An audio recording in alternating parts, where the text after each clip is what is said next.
जय गुरुदेव स्वामी शरणु जी। जय गुरुदेव दिग्विजय जी, जय गुरुदेव। स्वामी जी ने हमारे चैनल पे आके कई बार हमारे साथ कई सारे सेशंस किए हैं। ओम नमः शिवाय चैंटिंग चैलेंज 21 बार, 51 बार, 108 बार का जो चैलेंज था, बहुत लोगों ने उस साधना का लाभ लिया। गणपति के समय, नवरात्रि के समय और श्रावण मास के समय रोज सुबह आके जितने भी अपने व्यूअर्स है सबको अलग अलग चैंटिंग्स के द्वारा उनकी ऊर्जा बढ़ाई, उनको ज्ञान दिया, सत्संग के द्वारा उनमें ज्ञान की ज्योति जगाई। स्वामी जी, आज आपकी गुरु स्टोरी सुनने का हमें मौका मिला है और बहुत एक्साइटिंग होगा। और ये बहुत सुंदर जगह पे मैं बैठा हूँ, ये अपना ऋषिकेश आश्रम का हॉल। वाह! ऋषिकेश तो अद्भुत है। जी। हमें हमें लगता है कि वहाँ पर तपोभूमि है, ऋषियों की भूमि है। वहाँ बैठते अपने आप ही ऊर्जा ऊर्ध्वरेतस होने लगता है ना कि चेतना की शक्ति जो है ऊपर की ओर उठने लगती है। ये गंगा जी के किनारे और ऋषिकेश की महिमा है। जी। और इसी हॉल में बैठ के गुरुदेव सबको दर्शन देते हैं, जिस हॉल में मैं बैठा हूँ। टेरेस पे वाह! मैं कल रात को गया था, स्वामी जी गंगा जी टेरेस से दिखती है घाट के साथ ही अपना आश्रम है, आपको जानकारी यही। तो जी, मुझे जी। वो सब याद आ रहा था कि किस तरह से गुरुदेव के लिए हम मूवी के गाने गाते हैं, यहाँ पे टेरेस पे गुरुदेव बैठे हुए या वॉक करते हैं। यहाँ से बिल्कुल सामने 84 कुटिया का आश्रम अभी जी, खिड़की में से भी दिख रहा है, जी, जो जी। गुरुदेव ने जहाँ पे अपना टीनेज का समय बिताया। तो बिताया। बहुत ही सुंदर और पवित्र जगह से ये आपके साथ बात करने का मौका मुझे मिल रहा है स्वामी जी। गुरुदेव के साथ हमारा भी अनुभव बहुत अच्छा रहा ऋषिकेश में। बहुत सालों पहले भी, रिसेंटली भी। तो हम अभी आपको आगे शेयर करेंगे उसके ऊपर। बिल्कुल। जी। स्वामी जी, तो ये ऋषिकेश का अनुभव तो ज़रूर सुनेंगे, पर मैं आपसे सबसे पहले सुनना चाहूँगा कि स्वामी शरणु जी को सब लोग जानते ही है शरणाप्पा जी। जी। जो स्वामी शरणु जी का पहले पूर्व जीवन का जो स्वरूप था, वो किस तरह से था? क्या आपका बैकग्राउंड था Swami ji, art of living में आने से पहले?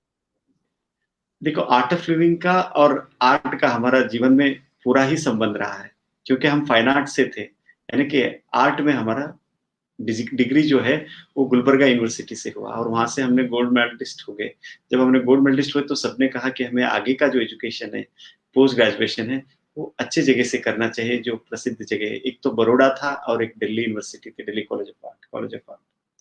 तो फिर हम दिल्ली गए, वहाँ पर हमने एडमिशन लिया, वहाँ से पीजी यानी कि पोस्ट ग्रेजुएशन हमने वहाँ से कंप्लीट किया और वहाँ से कंप्लीट किया तो फिर गुरुदेव जीवन में आ गए। जैसे कॉलेज पूर्ण हुआ तो जीवन का जीवन का जो सार है या अपना जीवन का जो भाग्य का उदय होना जिसको हम कहते हैं, पूज्य गुरुदेव का दर्शन होना या पूज्य गुरुदेव के जो दिया हुआ साधना है सुदर्शन क्रिया, उसका जीवन में आना, सारा जीवन को आमूल परिवर्तन कर दिया। और जिस तरह से गुरुदेव प्राप्त हुए थे, अगर उसकी कथा बताना है, तो आज भी हमें याद आता है कि हमारे मित्र थे जो कॉलेज में, तो हम उनके घर गए थे। वो जगन्नाथपुरी के पंडित जी थे। और वो फाइन आर्ट के बहुत अच्छा आर्टिस्ट है। उनसे मिलने गए तो उस दिन कृष्ण जन्माष्टमी थी और वो जगन्नाथ की पूजा कर रहे थे और बगल में गुरुदेव का फ़ोटो रखा था, जो हमें पता नहीं था कि गुरुदेव कहाँ से है, क्या है नाम। जैसे उनको देखा, तो हमारे हाथ में एक फ़ॉर्म था जिसके लिए हम वहाँ गए थे, कुछ ज़रूरत था उसका। तो फ़ॉर्म हाथ में गिर गया और हम उनसे पूछने लगे, "ये कौन है?" इन्हीं को हम ढूँढ रहे थे। अंदर से आवाज़ आ रही थी, हम सुन रहे थे, हम क्या बोल रहे हैं। फिर उसके बाद उन्होंने गुरुदेव का एक ऑडियो कैसेट दिया, जिसमें गुरुदेव के ज्ञान के अमृत थे। वो आके हम जब सुनने लगे तो एकदम तल्लीन हो गए और जब तल्लीन होके नाचने लगे, तो हमारे जो साथ में रहते तो आके देखने इनको क्या होगा कि पीछे से आवाज़ ऐसी लग रही कि बहुत सॉफ्ट, एकदम ऐसा लगता है ना कि गुरुजी का कोई अ, बहनें बोल रही हैं या मातृशक्ति का ध्वनि है। जैसे हम नाच रहे तो उन्होंने बोला, "ये कौन है?" बोला, "ये पूज्य गुरुदेव श्री श्री रविशंकर जी हैं, जिनका ये ज्ञान अमृत है।" तब वो भी सुनने लगे, वो भी मंत्रमुग्ध होके बैठ गए। तो वहाँ से हमारी यात्रा शुरू हो गई। फिर हम आगे इसमें कैसे बढ़े, फिर उसके बाद हैप्पीनेस प्रोग्राम, उस टाइम उसको हम बेसिक कोर्स कहते थे। तो हौस-खास में प्रेम भाटिया सर थे जो हैप्पीनेस के प्रोग्राम लेते थे, उस टाइम उसको बेसिक कोर्स जो हम कहते हैं। फिर वहाँ जाके हमने सुदर्शन क्रिया सीखा। पहली बार जब सुदर्शन क्रिया किया, तो कोई विचार नहीं, कुछ नहीं, सब खाली, एकदम स्तब्ध, शांत, मौन। और उस बीच में एक विचार उठा कि हम कितने मौन हैं, कितने शांत हैं। तुरंत हम हंसने लगे, क्योंकि वो विचार ही बाधा था। वो विचार यही कह रहा था कि मौन हो, लेकिन अब वो मौन नहीं रहा, क्योंकि वो विचार आया, इतना तीक्ष्णता से तुरंत पकड़ में आ गया कि उसके बाद तो हंसते रहे। और यात्रा तो कहना चाहिए कि वो आरंभ नहीं कहना चाहिए, वो तो अनंतता का ही शुरुआत हो गई, ये बात है। जी, जी दिग्विजय। वाह स्वामी जी, मैंने एक हमेशा आपके साथ एक बात अनुभव की है, जब भी आपसे हम बातें करते हैं वो आपके बातों में हमेशा ज्ञान झलकता है। वो मैं बहुत एक सुंदर देखा आपके साथ रह के। तो हमेशा वो आध्यात्मिक लगाव पहले से आपके जीवन में रहा, आपके बातों से लग रहा है। और सुदर्शन क्रिया का भी अनुभव बहुत ही अच्छा रहा। पर जीवन में गुरुदेव से मिलना इस जीवन में कब हुआ पहली बार? जब हम कैसा दिल्ली था? में, जी, बहुत ही अद्भुत आनंद। गुरुदेव दिल्ली आते थे और हम दिल्ली में रहते थे। तो जब दर्शन करने के लिए, जब गुरुदेव मंडी हाउस में एक हॉल में आए थे गुरुदेव, जब वहाँ दर्शन करने के लिए गए, तो पीछे से ये चल रहा था भजन, वंदे भुवनेश्वरी। और गुरुदेव जो भी हॉल में थे सबको गले लग रहे थे। और गुरुदेव का जो आनंद और जो प्रेम का जो रस है, वो उसी क्षण हमारे भीतर ऐसे लगने लगा, पूरा शरीर तरंगित हो रहा था, वाइब्रेट हो रहा था। और जब गुरुजी के चरण स्पर्श किए, तो ऐसा लगा कि जिसका कोई आरा पार ही नहीं। और उसके बाद जब भी गुरुदेव आते थे दिल्ली, तो रात में ही तरंगित होने लगता था शरीर।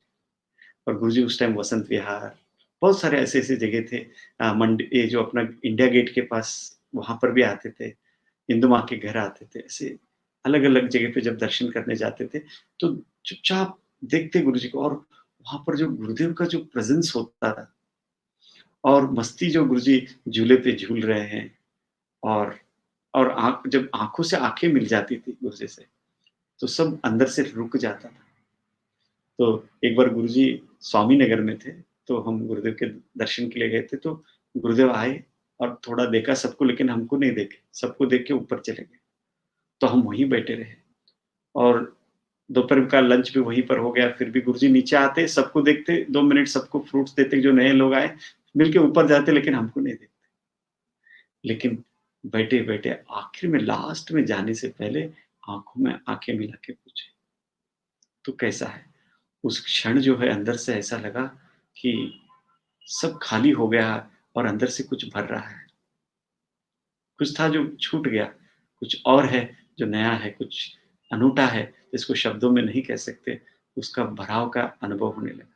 इस तरह चुपचाप हम जाते, और कई बार पीछे चुपचाप ठहर जाते, और गुरुदेव का दर्शन करते रहते। और जब भी पास में जाते, तो हमेशा गुरुजी के चरण हमें मिलते। तो हमारा ध्यान पूरा चरणों पे ही रहता था, कि बस चरण स्पर्श कर ले और अपने माथा चरणों पे लगा दे। तो होता लगता था कि सब कुछ मिल गया है। तो ये यात्रा इस तरह। और आगे बढ़ के फिर एडवांस कोर्स के लिए गए, तो वो ऋषिकेश में हमने एडवांस कोर्स किया। तो जब ऋषिकेश में एडवांस कोर्स के लिए गए, तो क्या हो गया कि सबसे मिल रहे थे गुरुदेव, और सबको एक-एक लड्डू दे रहे थे लाइन से। जब हमारी बारी आई, तो सबको बोल रहे थे, "आप कैसे हो? तुम कैसे हो?" तो हमको बोलते, "तू कैसा है?" तो वो "तू कैसा है" में कैसा लगता है कि पराया है ही नहीं। और 1 लड्डू सबको दे रहे थे, हमको 2 लड्डू दिए। और गुरुजी ने ऐसा अंगूठा किया, और करके ऐसे सहस्रार पे, सर पे ऐसे ठक बोलकर मारा। जैसे मारा, अंदर से ऐसा लगा कि फाउंटेन का आनंद का जो फव्वारा है, वो फूट पड़ा। और एकदम हम मुस्कुराने लगे और हँसने लगे, और बाहर आके भी हँस रहे, और रुक ही नहीं रहे, और रात भर हँसते रहे। और सुबह उठ के देखते कि सोए भी नहीं, और ताज़े के ताज़े बने रहे।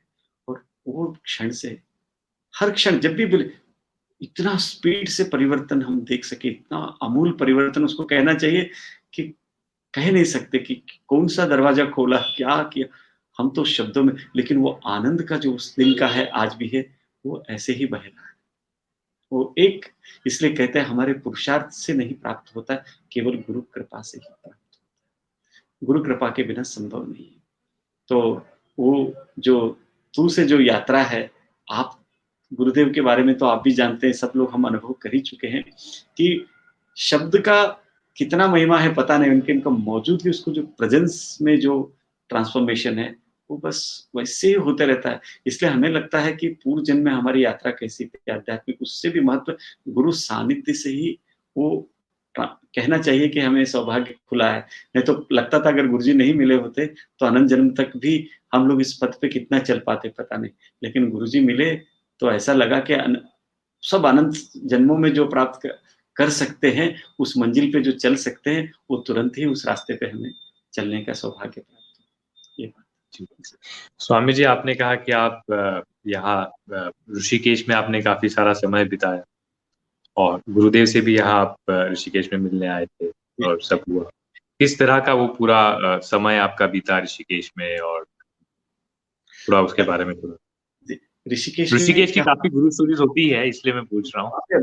और उस टाइम पे क्या पर था कि ऋषिकेश ही ऐसी भूमि है स्वामी जी की, गंगा डिप लेना या ऋषिकेश के गलियों में घूमना, वो अपने आप में वो ध्यान का, और वो इतना सुंदर ये अवेयरनेस है इस भूमि में। जी, तो क्योंकि आपके अनुभव हम सुनना चाहेंगे। इतने अद्भुत संत, इतने महापुरुष, इतने दिव्य चेतनाओं का वहाँ पर जो साधना किया है, उन्होंने उस भूमि पे चले हैं, गंगा जी हैं, तो वो तो मुनियों का, तपों का तपोभूमि है, ऋषि गुरुजनों का। तो हम जब ऋषिकेश गए थे तो उस टाइम एडवांस कोर्स के लिए तो पूरा पैक था, पूरा पैक था। तो हम गुरुजी के पास में गए और गुरुजी को पूछा, गुरुजी हमें एडवांस कोर्स करना है, लेकिन उस टाइम पार्ट 2 कहते थे, पार्ट 2 करना है एडवांस कोर्स। तो सब पैक है गुरुदेव। तो गुरुजी आँखों में देखे, ठीक है तुम करो। और जैसे ही गुरुजी ने कहा कि करो, तो हम जब डेस्क पे गए तो चुपचाप उन्होंने रजिस्ट्रेशन कर लिया। और उसके बाद गुरुजी के साथ जब वॉक करने बाहर आते थे सब लोग गंगा किनारे पे, और गुरुजी गंगा में डुबकी लगाने जब जाते थे, तो हम भी ऐसा लगता था उनको देख रहे हैं तो हमारी डुबकी गंगा जी में लग रही है, दर्शन मात्र से। तो ऐसा समझिए कि वो चलते-फिरते गंगा को देखना है तो गुरुदेव को देखना है, और वो अनुभव जो है। और जब हम बाहर जाते तो हर जगह वो गुरुदेव का फ़ोटो, जब भी फ्रूट्स बेच रहे हैं वो किनारों में भी जाते हैं, हर जगह गुरुदेव का लोग वो फ़ोटो रख के फ्रूट्स बेचते थे। तो गुरुजी को देख लिया तो तुरंत हम लोग वहीं फ्रूट ले लेते कि गुरुजी का है इधर। तो वो जो कनेक्शन है वो हर जगह वो जुड़ा रहता था। कैसे कि लगता था कि गुरुजी की प्रेज़ेंस हम हर जगह खोजने लगे हैं, इसे हर जगह देखने लगे और देखते ही अंदर से खिल जाते थे।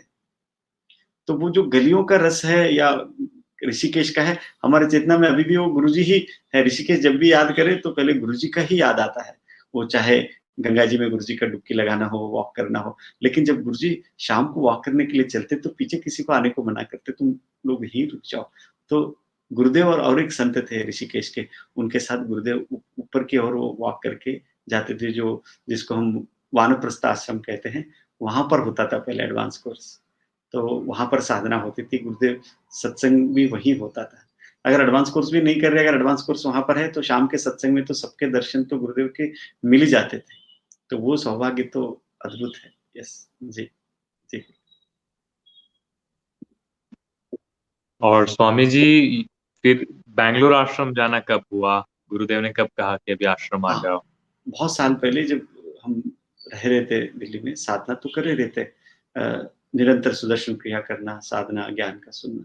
अकेले रहते थे और या तो थोड़ा आर्ट करते थे या सत्संग में जाते थे, ध्यान करते थे। यही हमारा दिनचर्या था। और धीरे-धीरे सहजता से 2001 में ही जब गुरुदेव ऋषिकेश के दर्शन के बाद बदलाहट शुरू हो गई।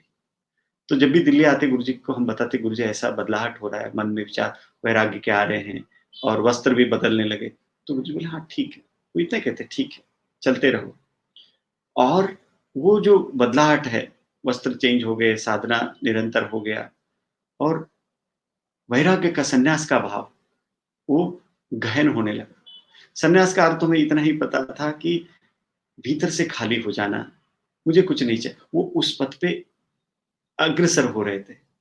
और उस अग्रसर होते-होते कई साल साधना के बाद एक ऐसा समय आया कि सब कुछ उथल-पुथल। ऐसा कहना चाहिए कि सारा 90 डिग्री सारा जगह उथल-पुथल हो रहा था। तब इंदु माँ के यहाँ गुरुदेव आए थे, गुरुजी ने हाथ पकड़ा और जैसे हाथ पकड़ा तो ऐसा लगा कि अब उथल-पुथल रुके। और हम आपको कहते हैं कि जो भी जीवन में घटनाएँ आती है या ग्रह गतियों का कह लीजिए, पूर्व जन्म का कर्म कह लीजिए, तो उस टाइम जो आंधी-तूफ़ान उठते हैं, उस समय ना कोई हमारा हाथ नहीं पकड़ सकता। हमको वो अनुभव है कि गुरु ही हाथ पकड़ सकते हैं, गुरुजी ने हाथ पकड़ा। ना समाज के ना मित्र, ना बंधु, ना कोई नहीं। गुरुजी ने हाथ पकड़ के बोला कि तुम बैंगलोर आश्रम।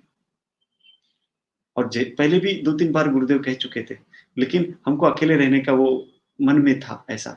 लेकिन उस दिन पकड़े ना, तब हमको पता चला कि हम कितनी मूर्खता कर रहे थे। ये अगर पहले ही सुने होते तो ये ऐसे तूफान उठते ही नहीं थे, उथल-पुथल होता ही नहीं था। चारों ओर सब कुछ उथल-पुथल हो रहे थे। तब सुबह टिकट बना के गए तो गुरुजी ने एक लंबी लेरी। तो गुरु की करुणा है, कृपा है कि इसलिए हम कहते हैं गुरु जैसे ही बोले तुरंत फॉलो करना चाहिए, उसमें देरी नहीं करना चाहिए। फिर 2010 में हम बैंगलोर आश्रम आ गए, तो फिर वहाँ से यात्रा। और गुरुजी ने हाथ पकड़ा तो पूछा, तुम्हारी कोई ज़िम्मेदारी है क्या? तो हमारी तो कुछ नहीं थी। हमने कहा, इतने गुरुदेव, वो बड़े भाई का शादी नहीं हुआ है। तो गुरुजी हँसे और बोले कि वो कोई तुम्हारी ज़िम्मेदारी थोड़ी, ऐसे उनके आँखों से लगा। और अगले दिन ही घर से फ़ोन आया कि बोले कि बगल वाले कोई आए हैं, वो कह रहे हैं कि आपका भाई का शादी करना है, तो वो ज़िम्मेदारी लेके करने के लिए तैयार है। वो उनके सपने में गुरुजी आके बोले हैं कि ये ज़िम्मेदारी आपको निर्वाह करनी है। और कुछ दिन के बाद उनकी शादी हो गई और हम उससे पहले ही बैंगलोर में पहुँच चुके थे। तो बैंगलोर आते ही पता चला, लेकिन वो जो तूफ़ान थे, अगर गुरु हाथ नहीं पकड़ते, तो ना जीवन रहता, ना कुछ नहीं रहता। क्योंकि हमारा जो यात्रा है, वो गुरु के बिना सामान्य जीवन भी संभव नहीं है, गुरु अगर हाथ नहीं पकड़े। और साधकों के जीवन में तो ख़ास करके जो उसको कहते हैं योग माया, माया तो सताती नहीं है। योग माया जो सुपरनैचुरल है, उसको पार करना है, तो गुरु के बिना संभव नहीं। माया तो पार तो गुरु ही करते हैं, लेकिन महामाया जिसको हम योग माया कहते हैं, उसको पार करना है, तो तब वो योग माया का समय जब आता है, सारा चीज़ उथल-पुथल होता है। तब गुरु पकड़ के उससे पार लेके जाता है।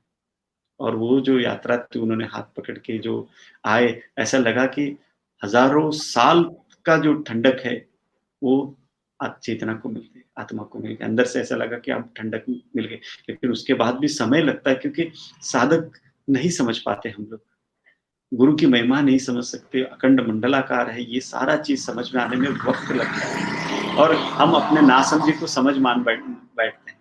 और जो उधर-इधर से पढ़ा है, सुना है, उसी को ज्ञान समझ बैठते हैं। लेकिन वो जानकारी है, ज्ञान तो केवल गुरु के सानिध्य में ही, ध्यान में ही, और गुरु कृपा से जो प्राप्त होता है, जो प्रेज़ेंस से होता है, वो असली ज्ञान है, जो सजगता है, जो साक्षी होना है और अपने मन के प्रति समझ आ जाना है। नहीं तो हम अपनी मूर्खता को ही करते रहते हैं और उसको पकड़ के चलते रहते हैं। लेकिन गुरु के सानिध्य में पता चलता है, नहीं, मन की नहीं सुनना है। वो गुरु की वाणी को पालन करना है, उसको पकड़ के चलना है। वो ज्ञान है, वो प्रकाश है, ना कि हमारा मन का विचार है। जी। स्वामी जी, साधना के पथ पे आपने कहा भौतिक माया से तो पार होना काफी आसान है, योग माया में जब फंसते हैं तो गुरु ही है जो हाथ पकड़ के आगे लेके जा सकते हैं। योग माया में फंसने के लिए भी साधना की आवश्यकता मुझे लगता है। बिल्कुल सिर्फ है, इसमें भौतिकता में रहेंगे तो कैसे साध योग माया तो कभी सामने आएगी ही नहीं। जी, आपके अध्यात्म पथ पे आंतरिक यात्रा में, ये तो हम जो बातें कर रहे हैं अभी तक भौतिक दृश्य जगत की बातें कर रहे हैं, आध्यात्मिक जगत की यात्रा में आपके क्या अनुभव रहे? आध्यात्मिक जगत की यात्रा में अगर आप देखेंगे, जिसको हम योग माया कह रहे थे, कि सुपरनैचुरल जो रियलिटी है, वो जैसे आपने कहा कि साधना के बिना तो हम तो माया से पार नहीं हो सकते, बिल्कुल सत्य है। लेकिन जब आप हैप्पीनेस प्रोग्राम उस टाइम बेसिक कोर्स करते हैं, क्रिया करते हो, इतनी बड़ी तत्व है कि तुरंत हमारी ट्रांसफॉर्मेशन होना शुरू हो जाता है, बदलाहट शुरू होता है। और उसके बाद अगर हम निरंतर उसमें हम करते रहते, एकांत में रहते, निरंतर साधना, ध्यान करने से हमने देखा कि जो भीतर की जो बैकबोन में जो एनर्जी का वाइब्रेशंस होना, उसका बदलाहट होना। और एक दिन हम ऐसे लेटे हुए थे और अचानक से हृदय में इतना भय पैदा हो गया कि हम उठ के भागने लगे। हम लगे कि कहाँ भाग रहे, क्योंकि ये भय तो भीतर हो रहा है, कारण तो कुछ है नहीं। हम वापस आके लेटे, अगर अब भय आएगा तो हम देखेंगे। और वो साधना करने की वजह से ही वो शक्ति जागृत हो रही है, सुदर्शन क्रिया साधना निरंतर करने से।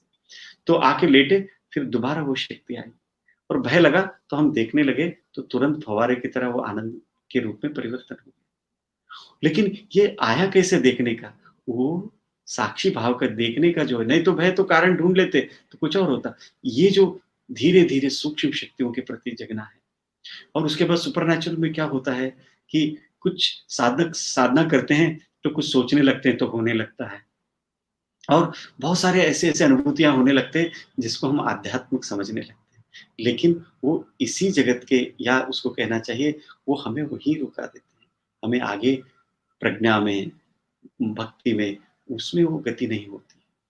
तो वो साधक को वो जो, और सुपरनैचुरल में क्या योग माया के बारे में कहे, तो ये जो ब्रह्मांड के जो बहुत सारे तत्व हैं, बहुत सारे भिन्न-भिन्न शक्तियों का है, वो आपका संपर्क वो ज्ञात होने लगता है।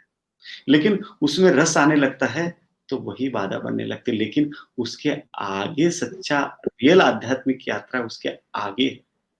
तो इसलिए पतंजलि भी कहते हैं कि वो जितनी भी सिद्धियाँ हैं वो सब कुछ छोड़ के आगे बढ़, लेकिन शिष्य को, भक्त, ये साधक कहाँ से पता चलता है उनको? तो क्योंकि हम तो ऐसे सोचे कि कुएं का मेंढक है वहीं घूम रहे हैं, लेकिन समुद्र है उसमें व्हेल मछलियाँ हैं, वो तो पता नहीं चलता है। वो पता कब चलता है कि कोई समुद्र वाले हमारे को आए और उस कुएं से हमको निकाल के समुद्र में लेके जाए। और कुएं में रहते हुए समुद्र के जो अनुभव होने लगता है वो सही से पकड़ में नहीं आता है। वो योग माया का हम कह रहे हैं कि जो विशाल ब्रह्मांड की जो शक्ति है, वो उसका जो लीला है, हम सारा डिस्क्राइब तो नहीं कर सकते, लेकिन अलौकिक जो अनुभवें होती है, अलौकिक जो घटनाएँ घटने लगती है, वो भी हमें बाँधती है। वो पता नहीं चलता, लेकिन हाँ, शुरुआत में लगता है बहुत अच्छा है, अद्वितीय है, लेकिन वो बाद में वही चारों ओर उथल-पुथल तूफ़ान को लेके आते हैं।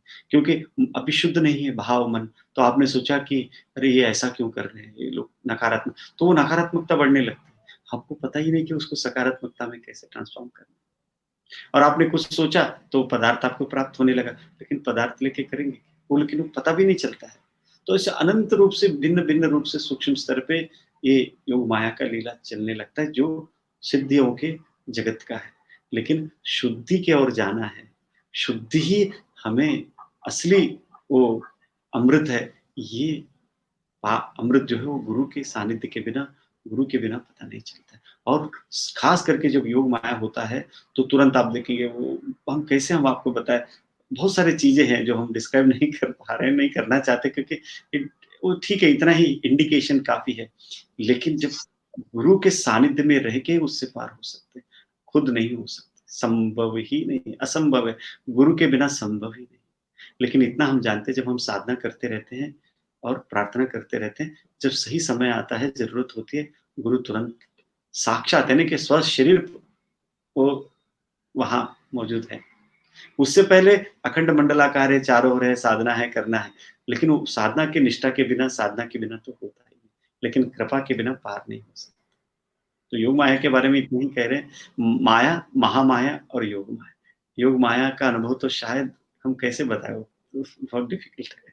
वो डिस्क्राइब नहीं करना चाहते। जी, डिफ़िकल्ट तो नहीं है, लेकिन हम बताना नहीं चाहते। जी। जी, जी, जैसे आप जी। स्वामी जी, गुरुदेव ने ये सब जब आध्यात्मिक पथ पे आप और हम सब जब अ, पथिक है, तो ये सब करते हुए कोई ऐसा ज्ञान कहीं पे मन अटक गया, या जैसे आपने कहा योग माया में अटक गया, इधर इधर भी इस तरह से हो गया, और गुरुदेव ने आके कुछ ऐसा ज्ञान दिया, कुछ ऐसा अनुभव दिया, जिससे अचानक उस फिर से वो खिल उठी चेतना, ऐसा कुछ अनुभव याद है आपको, या ऐसा कुछ ज्ञान या ऐसी कुछ बात गुरुदेव? हर क्षण इतना कुछ, चाहे आप भगवत गीता के रूप में कह दीजिए, प्रतिदिन जो सत्संग होता था उसको कह लीजिए, विशेष करके वेदों के ऊपर जो गुरुजी, एक महाराज जी रहते थे आश्रम में, नारायण नारायण, हाँ, महाराज जी रहते तो वहाँ पर जो बहुत सारे वेदों के ऊपर जो फिर महाराज जी बताते तो गुरुजी आते थे। फिर उसको एक अलग सूक्ष्म और सरल भाषा में उसको कहते थे। और जैसे कहते थे तो जो भीतर के जो गाँठें हैं, और गुरुजी का हमने एक और देखा है कि आँखों से ही बहुत कुछ कर देते हैं, कृपा मात्र से ही, दृष्टि दृष्टि से ही। लेकिन शब्द रूप में भी अगर आप देखते तो कहते थे कि देखो, ये यात्रा कैसे खाली होने का है, भरने का नहीं, और मैं कुछ हूँ, इससे बाहर आने का है। क्योंकि जब हम साधना में आते हैं कि लगता रहता है कि ऊर्जा बढ़ रही है, चेतना बढ़ रही, तो ऐसा लगता है कि मैं कुछ हो रहा हूँ, नहीं, मैं कुछ हूँ, मैं का भाव हटाना है, या उसको कहना चाहिए कि जैसे गुरुजी गीता के बारे में बता रहे थे, कैसे विषयों का चिंतन और विषयों का संग करने का कामना उठती है, तभी हमारे भीतर क्रेविंग उठती है। ये कितना बड़ा सूत्र है देखिए। अगर मन में संग का, विषयों का संग करने का कोई कामना नहीं उठती है, तो क्रेविंग नहीं उठती। तो पूरा मूल जो है मोह का, या उसको कहना चाहिए, ये जो विचार उठने का जो सार है, उसको ज़मीन जड़ से काट दिया। और गुरुजी दोबारा और एक गुरुजी का जो ज्ञान होता था, जैसे कहते थे कि जेब में पैसा होना चाहिए, हृदय में प्रेम होना चाहिए, और अपना जो ऊपर है वहाँ होश होना चाहिए। लेकिन हम रहते कैसे हैं? होश को हमने जेब में रखा है, पैसे को सर पे पकड़ रखा है, हृदय खाली है, तो हो तो कैसे हो? और गुरुजी का और एक ज्ञान सूत्र था, when you are in love you say what I can do for you, when you are in lust you ask what you can do for me. ये जो ऐसे-ऐसे सूत्र हैं गुरुदेव के, वो आपके अनंत काल के जो गाँठें हैं, ठक, ठक, ठक, ठक, ऐसा सोचिए मैजिकली, वैसे कैसे कोई पर्दा खुलता है, ऐसे पर्दे खुले जैसे ये सारे सूत्र। और गुरुजी का और no one is perfect in this world. नहीं तो क्या होता था, हर जगह हम परफेक्शन ढूंढ रहे हैं लोगों के अंदर, ये ऐसा क्यों है, ये क्यों हम परफेक्शन नहीं ढूंढ रहे हैं? हम अज्ञानता की वजह से दूसरों की इम्परफेक्शन नहीं भी है तब भी देख रहे हैं। लेकिन गुरुजी का जो सूत्र था क्या है, no one is perfect in this world as you want, but everyone is perfect as they are.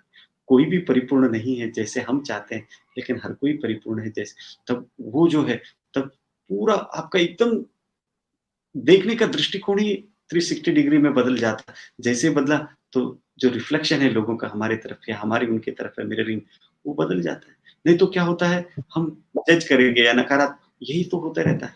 तो ये जो ज्ञान के सूत्र है गुरुदेव के, वो परतों को खोलते जाता था। तो ये अद्भुत है। इसमें तो हम अभी भी कोई भी सूत्र गुरुजी बोलते हैं तो हम दिन में 4-5 घंटे उस पे मंथन करते रहते हैं। क्या मंथन मतलब, उसको समझने की चेष्टा नहीं करते, उसको याद करते रहते हैं। क्योंकि समझने की चेष्टा तो हम कभी नहीं करते, उसको याद करते हैं, अंदर से कुछ सजगता बढ़ने लगती है।